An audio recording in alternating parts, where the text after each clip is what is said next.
Assalamualaikum warahmatullahi wabarakatuh. Perkenalkan, nama saya Widya. Saya dari Prodi Ilmu Pemerintahan kelas karyawan. NIM saya 2010-2071. Saya akan menjelaskan isu yang terkait dengan teori yang relevan tentang pembangunan. Isu yang saya ambil itu berjudul Prioritas Kebijakan Pemerintah Indonesia dalam Menangani Pandemi COVID-19. Beberapa negara memiliki berbagai kebijakan untuk menangani pandemi COVID-19 dan Indonesia memilih kebijakan jaga jarak. Kebijakan ini tidak cukup efektif untuk mencegah perluasan pandemi COVID-19. Dibuktikan dengan peningkatan pesat pasien positif.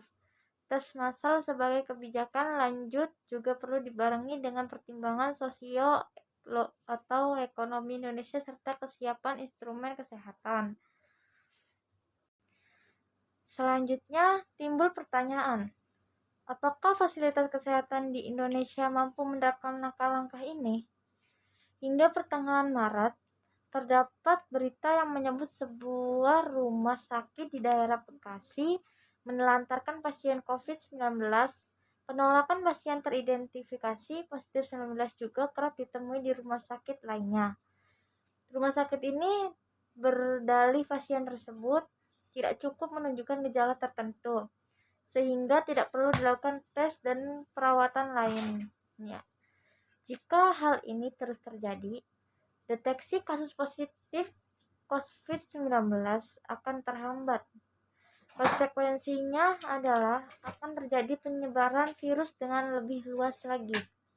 Belum lagi pertimbangkan jumlah dan persebaran tenaga medis di Indonesia yang tidak merata dan cenderung terkonsentrasi di Jawa. Indonesia juga masih defisit tenaga kesehatan masyarakat sebanyak 6.120 orang pada tahun 2019. Kebijakan melakukan tes massal yang cenderung diikuti oleh peningkatan jumlah kasus positif sehingga drastis dikhawatirkan tidak mampu diatasi oleh fasilitas kesehatan saat ini. Kenaikan drastis jumlah kasus positif akan menjadi masalah jika jumlah tenaga medis yang ada tidak proporsional dengan jumlah pasien.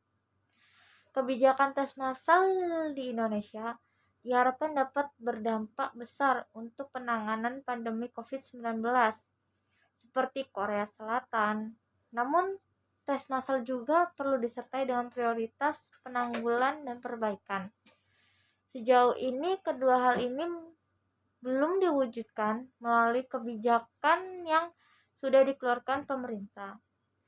Penting bagi pemerintah untuk memfokuskan sumber daya ekonomi yang ada pada dunia prioritas tersebut.